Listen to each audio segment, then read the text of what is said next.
काम बिगाड़ा। 3 बहुओं के रवैये से सासू माँ बहुत परेशान थी।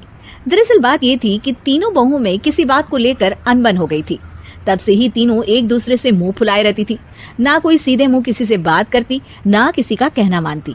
पड़ोसी भी इस बात को जानते थे और जाने कैसे कैसे बातें भी करते। इसीलिए सासू माँ ने तीनों बहुओं को तुरंत अपने कमरे में बुलाया। मैं कई दिनों से देख रही हूँ, तुम तीनों अलग अलग सारे काम कर रही हो। ये सब नहीं चलेगा, तीनों को मिलकर ही काम करना पड़ेगा।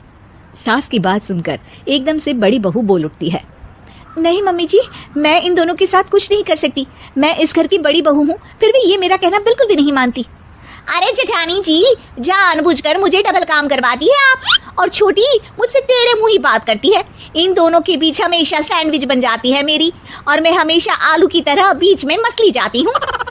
मम्मी जी, इन दोनों को लगता है कि मैं छोटी हूँ तो इनके पैरों तले दब जाऊंगी, लेकिन नहीं, मेरा भी उतना ही अधिकार है जितना इन दोनों का है। बड़ी आई दोनों मेरी चुगली करने के लिए, मुझे क्या कम समझ रखा है।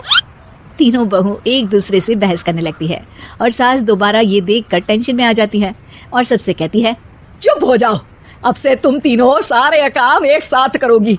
आंख बंद करके एक दूसरे की बात सुनोगी। तुम तीनों इस बात को गांठ बांध लो, वरना अगली छुट्टियों में तुम्हारा अपना मायके जाना कैंसिल। सास की बातें सुनकर डर के मारे तीनों हामी भर देती हैं।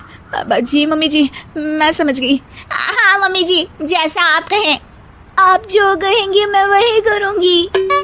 तीनों बहू सास की बात को गांठ बांध लेती है और वादा करती है कि अब से सारे काम वो तीनों एक साथ मिलकर ही करेंगी। ये सब देखकर सास खुश हो जाती है और वहाँ से चली जाती है। नीचे जाकर वो देखती है कि घर में शर्मा जी आए हुए होते हैं। सास जोर से आवाज लगाकर कहती है, अरे बहू, जरा चाय बनाकर तो लाना, शर्मा जी आए हैं। सास की बात सुनकर तीनों बहू तुरंत किचन की ओर भागती है और चाय बनाना शुरू कर देती है। मुझे तो एकदम मसाले वाली कड़क चाय पसंद है, तो हम शर्मा जी के लिए मसाले वाली चाय ही बनाएंगे। अरे नहीं दीदी, गर्मी के मौसम में मसाला चाय कौन पीता है? मैं तो शर्मा जी के लिए इलायची वाली चाय ही बनाऊंगी। ये कैसी बात कर रही हैं आप दोनों? मेरी मम्मी ने सिखाया है कि मेहमान को ज्यादा दूध और शक्कर वाली चाय देनी चाहिए, वरना वो घर वालों को कंजूस समझते हैं। तो मैं तो शर्मा जी को ऐसी ही चाय दूंगी। तीनों बहुएं अपने अपने तरीके से चाय में शक्कर, मसाला, पत्ती सब डाल देती है। उबलने के बाद तीनों मिलकर चाय बाहर लेकर जाती है और शर्मा जी और सासू माँ को देती हैं। चाय पीने के बाद शर्मा जी सासू माँ को देखकर शर्मा जाते हैं और शर्मिंदा महसूस करते हैं कि आखिर उन्होंने चाय पीने के लिए हामी क्यों भरी। सासू माँ भी चाय पीना शुरू करती है और कहती हैं, अरे बहू, ये कैसी चाय बनाई है? चाय है या मीठे दूध की बासुंदी? हाँ, चाय अच्छी नहीं लगी क्या? कोई बात नहीं, हम पराठा बनाकर लाते हैं। चलो चलो अंदर। हाँ चलो। हाँ, आती हूँ मैं भी।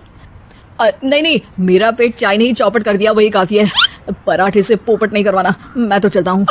शर्मा जी चुपचाप पतली गली से निकल जाते हैं। अगले दिन सास बहुओं से कहती है, अरे बहू, जाओ जाके ऊपर के गेस्ट हाउस की सफाई कर दो। कल हमारे यहाँ मेरे दूर के रिश्तेदार आने वाले हैं, तो पूरे कमरे को चमका देना, समझी? तीनों बहू सास की बात को मानकर ऊपर सफाई करने चली जाती हैं और तीनों कमरे की सफाई चालू कर देती है। बड़ी बहू मकड़ी के जाले साफ करती है, तो बीच वाली झाड़ू लगाना और छोटी वाली सर्फ डालकर जमीन धोना शुरू कर देती है। अरे दीदी, जेठानी जी, अभी मैंने पूरी फर्श धोई और आप फिर से धूल नीचे गिरा रही हैं। और मछली जेठानी जी, आप बिना झाड़ू की धूल यहाँ छटक रही हैं। अरे तीनों को साफ करना है, एक साथ सफाई करते हैं ना। अरे वही तो, हम साथ साथ हैं, घर साफ साफ है। तीनों बहू ऐसे ही काम में उलझ जाती है और 2 घंटे तक एक ही कमरे की सफाई करती रहती है। बहुत देर से अपनी बहुओं को ना देखने के कारण सास ऊपर कमरे में उन्हें देखने जाती है, लेकिन कमरे में घुसते ही वो गीली फर्श पर फिसलने के कारण नीचे गिर जाती है। ओरी मोरी मैया, हड्डी मरोड़ के रख दी, आए मेरी तो कमर ही टूट गई रे। तीनों बहुएं सास को उठाती हैं और बिस्तर पर सुला देती है। अरे मेरे हाथ पैर दर्द कर रहे हैं, दबा दो, आराम मिलेगा। हाँ जी माँ जी। अरे जी माँ जी। और तीनों बहुएं एक साथ सास के हाथ को दबाना शुरू कर देती है। माँ की तो चीख ही निकल जाती है और नतीजा ये होता है कि सास के बचे हुए शरीर में भी दर्द उठ जाता है। हाय राम, ये क्या कर दिया तुम तीनों ने।